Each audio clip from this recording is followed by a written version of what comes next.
সিনেমার শুরুতেই দেখা যায় মিনহু নামের একজন বড় ব্যবসায়ীকে, যিনি কিছুদিন আগেই জেল থেকে ছাড়া পেয়েছেন, কারণ তার উপর তারই গার্লফ্রেন্ড কিমকে খুন করার অভিযোগ ছিল। জেল থেকে বেরিয়েই মিনহু তার আইনজীবীকে ডাকে মামলা নিয়ে আলোচনা করার জন্য।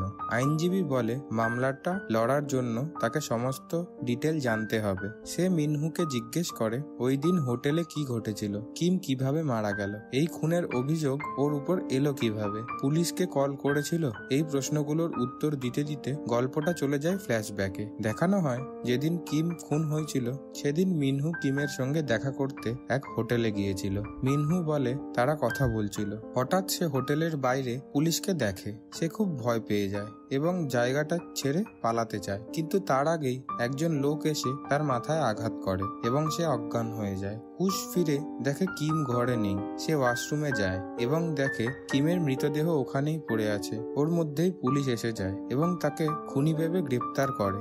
আবার বর্তমান সময়ে ফিরে আসা হয়। আইনজীবী বলে তুমি 100% সত্যি বলছো? আমি পুলিশের রিপোর্ট পড়েছি, সেই ঘরে আর কোনো তৃতীয় ব্যক্তির অস্তিত্বের কোনো প্রমাণ নেই। প্লিজ সত্যি কথা বলো, তুমি যা লুকাচ্ছ আমাকে সব জানতে হবে। মিনহু কিছুক্ষণ চুপ থাকে। তখন আইনজীবী তাকে এক ছেলের ছবি দেখিয়ে জিজ্ঞেস করে তুমি কি এই ছেলেকে চেনো? কিছুদিন আগে সে নিখোঁজ হয়েছে। মিনহু প্রথমে অস্বীকার করে, কিন্তু যখনই আইনজীবী জোর দেয় তখন সে সত্যি কথা বলতে শুরু করে। আবার গল্প যায় ফ্ল্যাশব্যাকে। কয়েক মাস আগের ঘটনা। মিনহু তখন কিমের সঙ্গে দেখা করতে যাচ্ছিল। মিনহু বিবাহিত ছিল এবং এখন সে তার স্ত্রীকে প্রতারণা করার নিয়ে আফসোস করতে শুরু করে। তাই সে কিমকে বলে তারা এই সম্পর্ক শেষ করে দেবে। এই কথা শুনে গাড়ি চালাতে চালাতে কিম রেগে যায় আর তার মনোযোগ গাড়ি চালানো থেকে সরে যায়। হঠাৎ সামনে একটি গাড়ি চলে আসে। কিম দ্রুত রিয়েক্ট করে গাড়ি ঘুরিয়ে তাদের গাড়ি বাঁচায়, কিন্তু অন্য গাড়িটার সঙ্গে দুর্ঘটনা ঘটে যায়। ওরা বাইরে বেরিয়ে দেখে অন্য গাড়িটা পুরো ভেঙে গেছে। কিম গিয়ে দরজা খুলে দেখে ভিতরে থাকা ছেলেটা মারা গেছে। এই ছেলেটাই ছিল হান, যেই ছবিটা আইনজীবী মিনহুকে দেখিয়েছিল। মিনহু জানায় সে পুলিশে কল করতে চেয়েছিল, কিন্তু কিম তাকে থামিয়ে দেয়। কিম বলে এই রাস্তায় আমাদের কেউ দেখেনি, পুলিশে জানলে নিজেরাই ফাঁসবো, তার চেয়ে লাশটা গোপনে সরিয়ে ফেলি। তারা লাশ সরানোর আগেই সেখানে আসে এক পুলিশের গাড়ি। মিনহু আবার ভয় পায়, কিন্তু কিম ঠান্ডা থাকে। কিম পুলিশকে বলে তাদের গাড়ির অ্যাক্সিডেন্ট হয়েছে। সে ইন্স্যুরেন্স কোম্পানিকেও কল করে যাতে পুলিশের সন্দেহ না হয়। পুলিশ চলে যায়। পুলিশ চলে যাওয়ার পর কিম মিনহুকে বলে তুমি চলে যাও, তুমি তো চেয়েছিলে আমাদের সম্পর্ক শেষ হোক, তো আজ থেকেই সব শেষ। এই ঘটনা আমাদের গোপন থাকবে, যেমন আমাদের সম্পর্ক ছিল। সে মিনহুকে হানের গাড়ি নিয়ে চলে যেতে বলে। মিনহু হানের গাড়ি নিয়ে চলে যায়। কিম নিজের গাড়িতে ওঠে, কিন্তু সেটা অ্যাক্সিডেন্টের কারণে স্টার্ট হচ্ছিল না। তখনই এক বৃদ্ধ সেখানে আসে এবং কিমকে সাহায্য করতে চায়। কিম রাজি হয় এবং সেই বৃদ্ধ তার গাড়িতে নিয়ে কিমকে নিজের বাড়িতে নিয়ে যায়। অনেক কষ্টে সে গাড়িটা ঠিক করে। বিদায়ের আগে কিম ঘরের ভিতর একটি ছবি দেখে চমকে ওঠে। সেটা ছিল হানের ছবি, যে ছেলেটাকে তারা দুর্ঘটনায় মেরে ফেলেছিল। তখন কিম বুঝতে পারে যার ছেলেকে সে মেরেছে সেই লোকই তাকে এত সাহায্য করলো।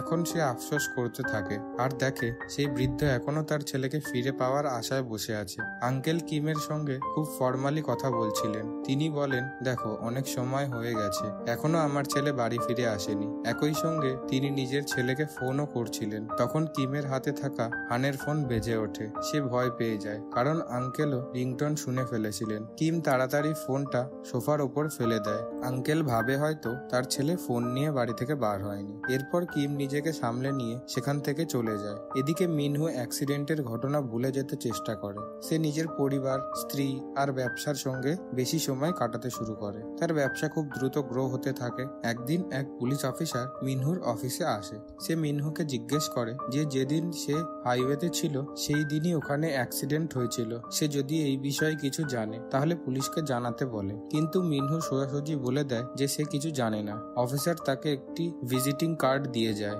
যদি পরে কিছু মনে পড়ে তাহলে যেন যোগাযোগ করে। কিছুদিন পরে মিনহু তার স্ত্রীর সঙ্গে ডিনারে বসে। তখনই নিউজে সেই অ্যাক্সিডেন্টের খবর দেখানো হয়। তাতে একটি মহিলার স্কেচ দেখানো হয় যেটা কিমেরই ছিল। পুলিশ জানায় এই অ্যাক্সিডেন্ট অ্যাক্সিডেন্টের জন্য কিম দায়ী এবং এখন তাকে খুঁজে বের করার চেষ্টা চলছে।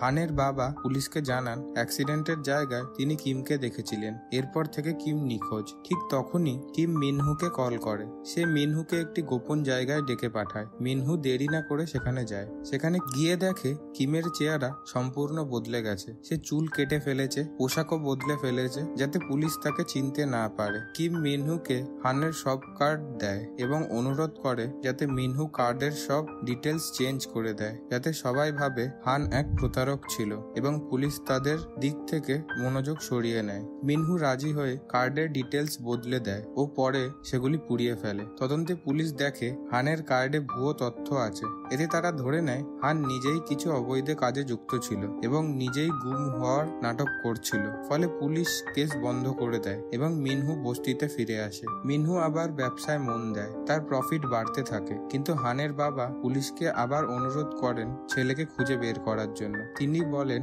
হান কোনো ফ্রড ছিল না। তিনি সব ডকুমেন্ট দেখিয়ে বলেন যদি প্রমাণ হানের বিরুদ্ধে যাচ্ছে তাহলে সে নিশ্চয়ই বিপদে আছে। তিনি অনুরোধ করেন যেখানে শেষবার হানের গাড়ি দেখা গিয়েছিল সেই জঙ্গলে আবার অনুসন্ধান করানো হোক। পুলিশ অনুরোধ মেনে আবার তদন্ত শুরু করে এবং রাতেও জঙ্গলে তল্লাশি চালায়, কিন্তু কিছুই খুঁজে পায় না। পরদিন সকালে হানের বাবা ফিরে দেখেন তার স্ত্রী দরজার সামনে অজ্ঞান হয়ে পড়ে আছেন। সম্ভবত ছেলে ফেরার অপেক্ষায় ক্লান্ত হয়ে পড়েছিলেন। তিনি তাকে বিছানায় শুইয়ে দেন।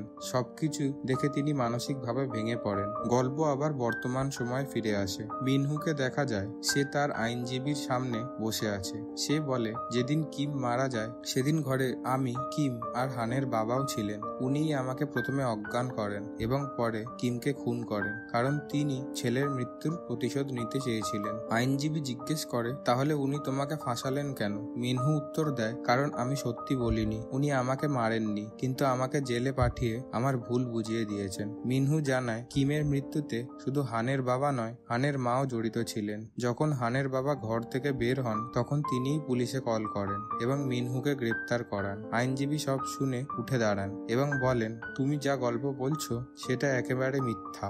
এবার আমি তোমাকে আসল গল্প বলি। গল্প আবার ফ্ল্যাশব্যাকে ফিরে যায়। আসলে যেদিন অ্যাক্সিডেন্ট হয়েছিল সেদিন গাড়ি কিম চালাচ্ছিল না, মিনহু নিজে গাড়ি চালাচ্ছিল। সে কিমের সঙ্গে সম্পর্ক শেষ করতে চেয়েছিল বলে যে গল্প বানিয়েছিল সেটাও মিথ্যা ছিল। আসলে মিনহু নিজের দিকে মনোযোগ না দিয়ে গাড়ি চালাচ্ছিল। আর তখনই হানের গাড়ির সঙ্গে সংঘর্ষ হয় এবং হান মারা যায়। কিম তখন পুরো ঠিকঠাক ছিল। আসলে কিমই পুলিশকে কল করতে চেয়েছিল।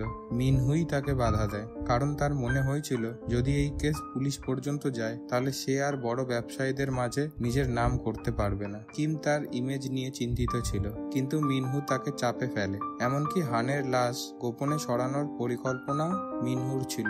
সে এতটাই চতুর ছিল যে পুরো প্ল্যান এমনভাবে সাজায় যাতে সে নিজে বিপদে না পড়ে আর কিম একা দোষী হয়ে যায়। কিম তো হানের মৃত্যুতে ভীষণভাবে ভেঙে পড়েছিল, কিন্তু পুলিশ তার পেছনে লেগেই ছিল। তখন কিম নিজের পরিচয় লুকিয়ে রাখতে চায়। কিম তার চাকরি ছেড়ে দিলেও তার মন মানছিল না সত্যিটা চিরতরে লুকিয়ে রাখতে। অবশেষে একদিন সে হানের বাবাকে ফোন করে পুরো সত্যি জানিয়ে দেয়। এই খবর যখন মিনহুর কানে যায় তখন সে রেগে গিয়ে আসলেই কিমকে খুন করে ফেলে। এখন সে শুধু হানের খুনি নয়, কিমের খুনিও হয়ে যায়। সে কোনো ঝামেলায় পড়তে চায় না, তাই নিজেকেও জখম করে এবং নাটক সাজায় যেন কিমের খুনের মামলায় তাকে জোর করে ফাঁসানো হয়েছে। যখন আইনজীবী তাকে সবকিছু বলছিল মিনহু হতভম্ব হয়েছিল। সে ভেবে পায় না এত কিছু সে কাউকে না বললেও আইনজীবী কিভাবে সব জানলো। তখন সেই আইনজীবী তাকে আশ্বস্ত করে ভয় পাবে না, আমি এখনো আপনার পক্ষে আছি। কিন্তু বলুন তো হান ও তার গাড়িটা কোথায় লুকিয়ে রেখেছেন? মিনহুর আর কোনো উপায় ছিল না, তাই সে সত্যি বলে দেয়। সে হানের মৃতদেহ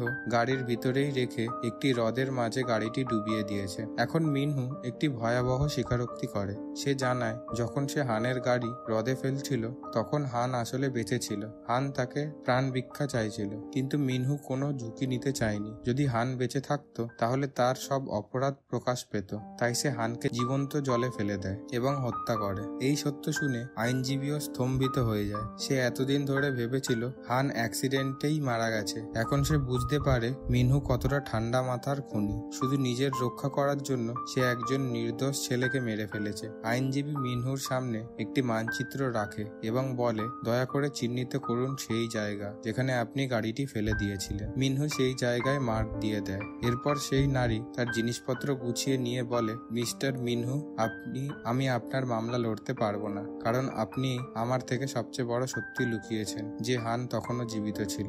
এই কথা বলে মিনহুর বাড়ি থেকে বেরিয়ে যায় এবং গাড়িতে ওঠে, কিন্তু গাড়ির চাকা একটি গর্তে পড়ে যাওয়ায় গাড়ি আর চলে না। বাইরে আবহাওয়া খুব খারাপ ছিল। তখন মিনহু তাকে বলে, আপনি চাইলে আমার বাড়িতে থাকতে পারেন। এই অবস্থায় সেই উকিলটি রাজি হয় এবং আবার মিনহুর বাড়িতে ফিরে আসে। বাড়ি ফিরে মিনহু লক্ষ্য করে ওই আইনজীবীর সিগনেচার আসল আইনজীবীর সঙ্গে মিলছে না। সে বিভ্রান্ত হয়। তখন গল্পে এক মোড় আসে। আসলে ওই নারী আইনজীবী নয়, সে ছিল হানের মা। সে শুধু মিনহুর কাছ থেকে স্বীকারোক্তি আদায় করতে এসেছিল, যাতে জানতে পারা যায় হান এবং সেই গাড়ি কোথায় লুকানো হয়েছে।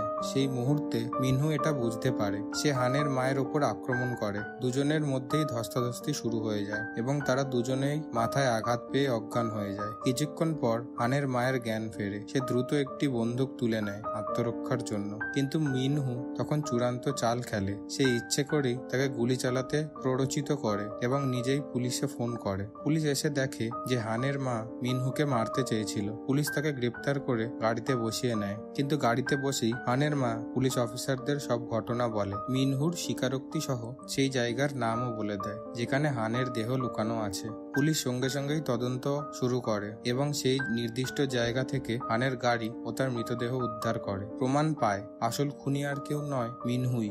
মিনহুকে গ্রেপ্তার করা হয় আর হানের মাকে ছেড়ে দেওয়া হয়। মিনহুর ক্যারিয়ার শেষ হয়ে যায়। সে হতবাক হয়ে থাকে এই ভেবে যে দুই বৃদ্ধ মানুষ তাকে ফাঁসানোর জন্য এত বড় পরিকল্পনা করেছিল। তারা শুধু তাদের ছেলের দেহ উদ্ধার করেনি, বরং মিনহুকে আজীবনের জন্য জেলে পাঠিয়ে প্রতিশোধও নিয়েছে। গল্পের শেষে হানের মা বাবা ছেলের মৃতদেহ দেখে কান্নায় ভেঙে পড়ে। তাদের কান্নার সঙ্গে সঙ্গেই এই কাহিনী শেষ হয়ে যায়।